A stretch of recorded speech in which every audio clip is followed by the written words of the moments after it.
Hi, everybody.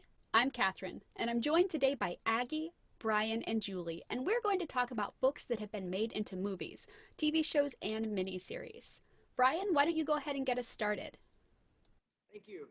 My Read the Movies book is kind of unique.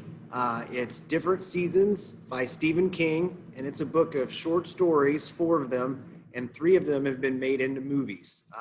The first short story is Rita Hayworth and the Shawshank Redemption, which of course is made into the classic movie The Shawshank Redemption with Tim Robbins and Morgan Freeman.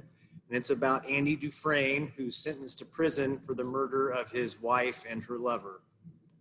The second short story is Apt Pupil, and it was made into a movie starring Ian McKellen, and it's about a teenager in California who befriends his elderly neighbor who may or may not be a Nazi war criminal.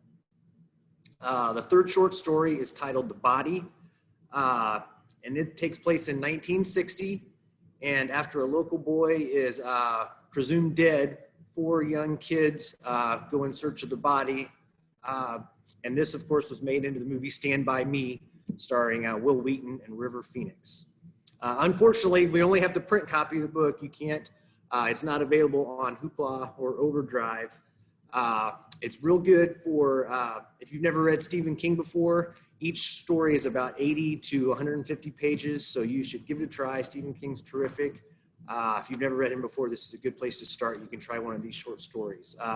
The fourth short story is called The Breathing Method, and while it hasn't been made into a movie, it was probably my favorite story of the four, and it's about a disgraced woman who's pregnant, and she'll go to great lengths to give birth to her baby. So it's a very interesting story. So thank you, and Aggie, you're up. Okay, thanks, Brian. Well, I chose three of my favorite books that actually made pretty decent movies, I thought. But, you know, I was just thinking in this project, the wealth of material out there of great stuff, good or bad, you know, sometimes people argue, is the book better than the movie or vice versa? But there's so many millions of books to movies to choose out there. So I had to narrow it down. One of my favorite all-time books is The Right Stuff by Tom Wolfe. It was published in 1979, and it's about the early beginnings of the space program. And it was a gorgeous film adaptation made in 1983, directed by Philip Kaufman, and it's has a great cast, many people who went on to be fairly famous: Ed Harris, Dennis Quaid,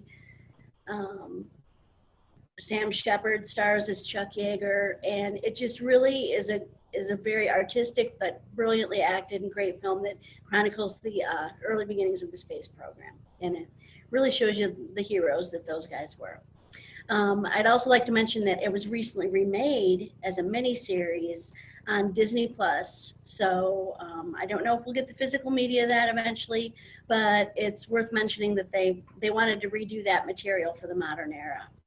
I'm kind of a space nerd, so another one of my all-time favorites, and I can't believe this book is almost 10 years old already, but I love The Martian by Andy Weir, and it was adapted into a film in 2015 starring Matt Damon. So again, we're rescuing Matt Damon. But it's about an astronaut who is inadvertently left on Mars, and he has to figure out how to survive until Earth can figure out how to rescue him.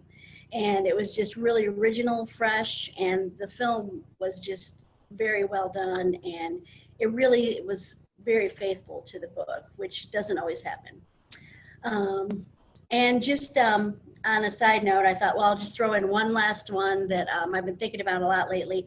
I was watching The Undoing on HBO, which is based on a book, and I was thinking, oh, I haven't seen Hugh Grant in a long time. So that made me think of one of my all-time favorite lighthearted books, Bridget Jones' Diary, which was published in 1998 and made into a film in 2001 starring Renee Zellweger, Hugh Grant, and Colin Firth. And there were 3 films made in the series, but the first one is absolutely delightful. Everybody at some point in their life can relate to it. and it's just a great older romantic comedy to look back on, and just kind of to see how some of these people have changed over the years, and how they've all their careers have changed. But Bridget Jones is just one of those that I have to watch every now and again, just to have hope that there's still, romance and love out there.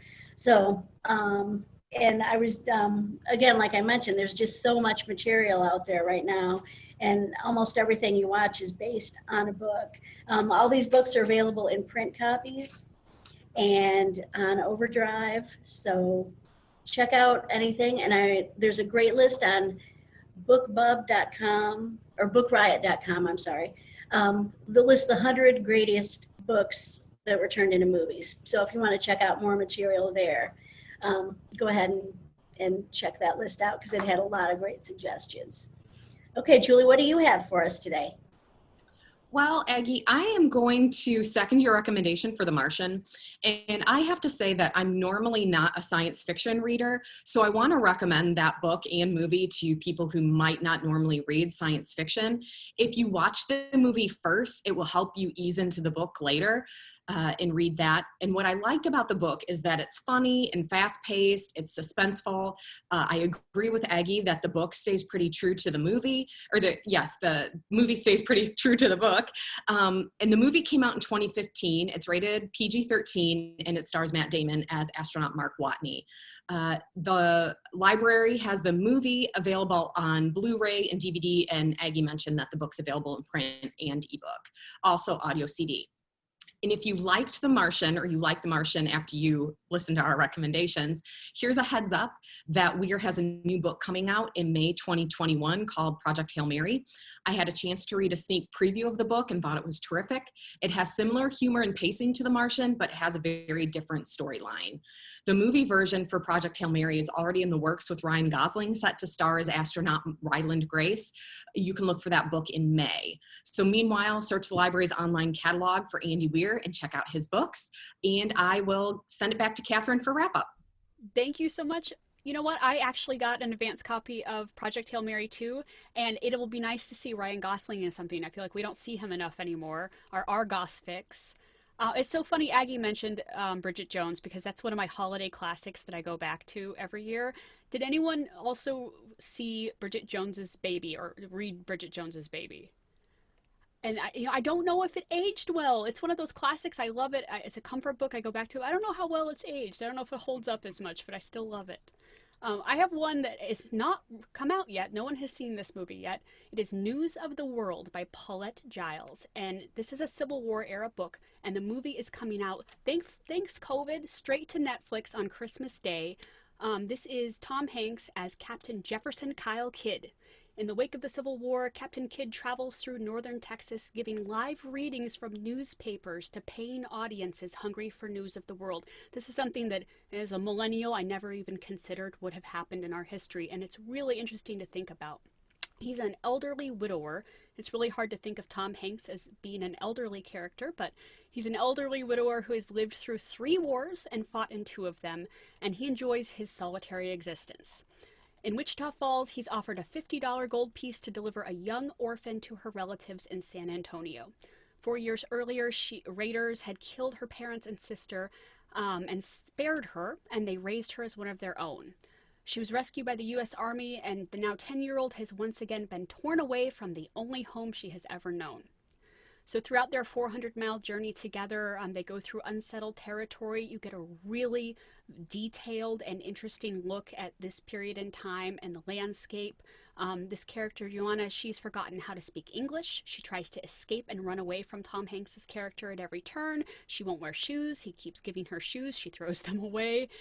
She's very uncivilized, and he's trying to instill some of that civilization in her. But as they keep traveling along together, they realize that they're both lonely and they don't have anyone else. And they start to form a bond. It kind of reminded me of True Grit a little bit. And they finally get to San Antonio. No spoilers. Does he decide to hand her over and claim that gold coin, or does he decide he's found a new family member? You probably figured out what's going to happen, but it's really heartwarming. And again, that's coming out to Netflix on Christmas Day. News of the World by Paulette Jiles, or the film straight to Netflix. So thank you so much to Aggie and Brian and Julie for all of their recommendations. These titles are available in print at the New Merchant Square Temporary Library location or via curbside pickup service at our Joyce Winter West branch. Many titles are also available from the library's digital collection, which you can check out at carmelclaylibrary.org. Thank you so much and happy reading and viewing. See you next time.